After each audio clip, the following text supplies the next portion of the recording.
მოგესალმებით ბატონ მალხას. მიმდინარე წლის დასაწყისში მივიღეთ ის, რომ ფქვილი გაძვირდა, რომ გითხრათ, რამ გამოიწვია ფქვილის გაძვირება და რა არის თქვენი ალტერნატივა, შეთავაზება, წინადადება იმასთან დაკავშირებით, რომ ეს არ აისახოს საბოლოო პროდუქტზე, ანუ ფასის მატება პურზე. მე პირდაპირ გეტყვით, რომ ერთადერთი პროდუქტი, რომელმაც შეინარჩუნა ბოლო პერიოდში თავისი ღირებულება ეს პურია, რომელიც მოსახლეობისთვის ახლა ფართო მასებისთვის არის პირველადი მოხმარების პროდუქტი და ეს ძალიან კარგია და ძალიან გვიამაყება კიდევაც ჩვენ პურის ესე იგი მწარმოებლებს. თუმცა მინდა გითხრათ, რომ წლის ბოლოს შეიმჩნია ფქვილზე ფასების მატება. ანუ ჩვენ გქონდა ერთგვარი შეთანხმება ასეთი, რომ ესე იგი ფასი შენარჩუნდებოდა იმ შემთხვევაში, თუ 52 ლარის ფარგლებში ერთი ტომარა პირველი ხარისხის ფქვილის ღირებულება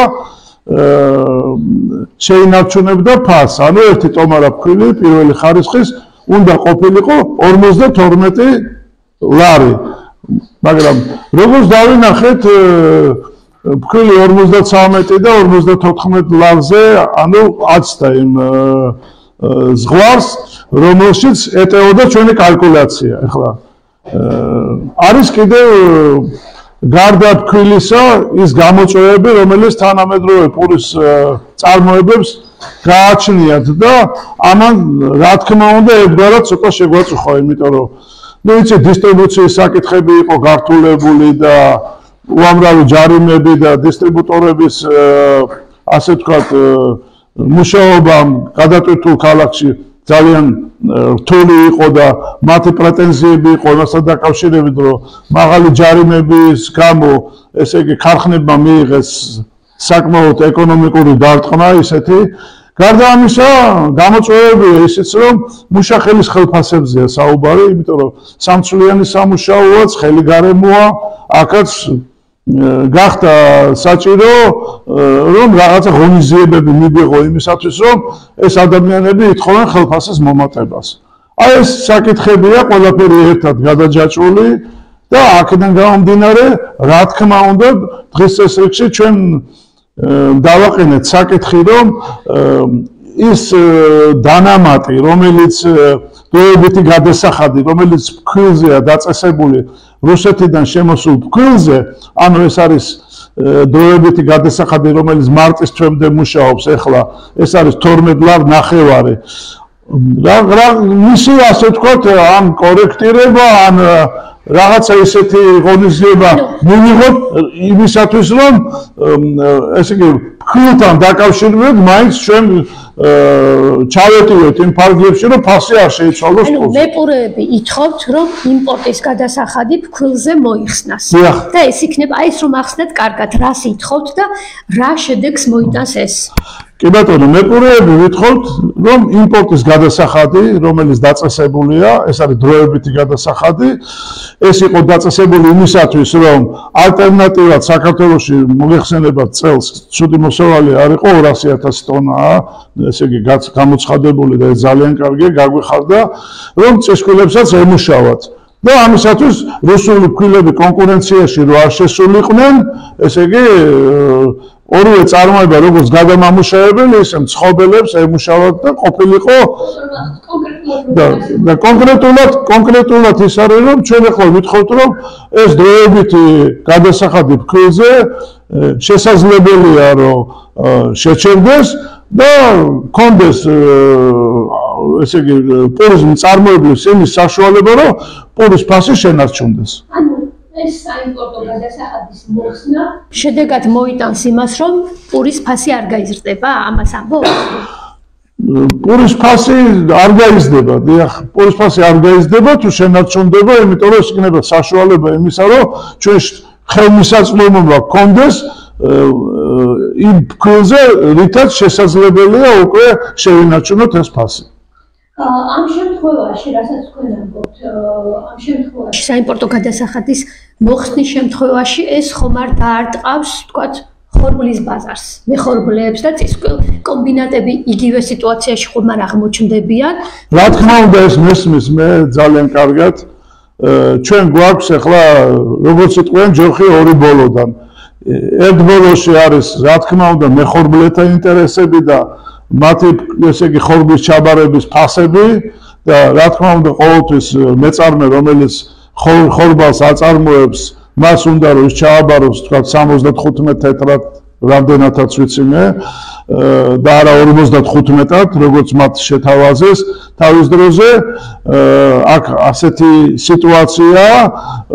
მაგრამ აქედან გამომდინარე ხო უნდა ვიფიქროთ საბოლოო პროდუქცია ეს არის პურის ფასი აი აქაც აი ასეთი სიტუაციებია ახლა ამ სიტუაციაში სათხარ გაჩერებულები კომუნიკაცია გააქვთ სამინისტროსთან თუ აი რა ეტაპზე ხართ ახლა ეხლა ჯერჯერობით ალბათ თქვენ თვითონაც ხედავთ მაღაზიებში პურის ფასი არ შეცვლილა ჩვენ ვცდილობთ რომ ეს შევინარჩუნოთ მიუხედავად იმისა რომ ფქვილზე ფასებმა მოიმატა ჩვენ თუ შეიძლება ასე ითქვას მოლოდინის რეჟიმში ვართ ალბათ კომუნიკაცია შესდგება სამინისტროსთან სამინისტროს ახალი ხელმძღვანელობა ყავს და ალბათ რაღაცა დასკვნებს გამოვიტანთ იმიტომ რომ საჭიროა მე მგონი აქ იმიტომ რომ აქ არის როგორც მეხორბლეთა ინტერესები აქ არის ფქვილის მწარმოებლების ინტერესები და რა თქმა უნდა მცხოვრების ინტერესები იმ შემთხვევაში თუ არ მოიხსნა ფქვილზე საიმპორტო გადასახადი დაახლოებით მაქსიმუმ რა ფარგლებში ფიქრობთ პურის გაძვირებას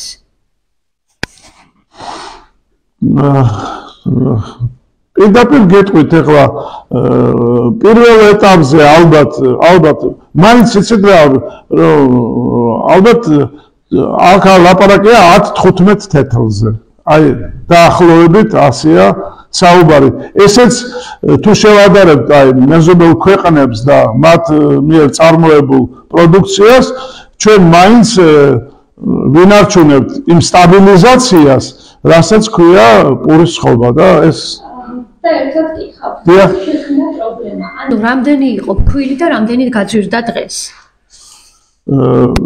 მე გეტყვით ახლა ფქვილი ზღირებულება ხო გითხარით 52 თეთრზე ისა 52 ლარზე უნდა შენარჩუნებულიყო 50 კილოგრამი პირველი ხარისხის პურის ხობისთვის განსაზღვრული ფქვილის რაოდენობა ბოლო პერიოდში იყო 50-იც 51 ლარიც დღეს 54 ლარი არის 53 და 54 ლარია და თანაც არის აი ესეთი გარკვეული თქვა გეუნებიან აი წაიღე ფქვილი და აბას თუ დაემატება კიდე სატრანსპორტო გადასახადი რომელიც წაიღეს გეუნებიან ესე გამოდის 55 ლარიც და ეხლა ხო გარკვეულად ეს უკვე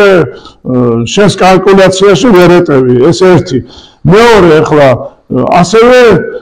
ის შემომტანები რომლებიც ეწევიან ფქვილის შემოტანას რუსეთიდან რომ ხედავენ ამ ფასებს ისინიც მათი ფქვილი ბევრად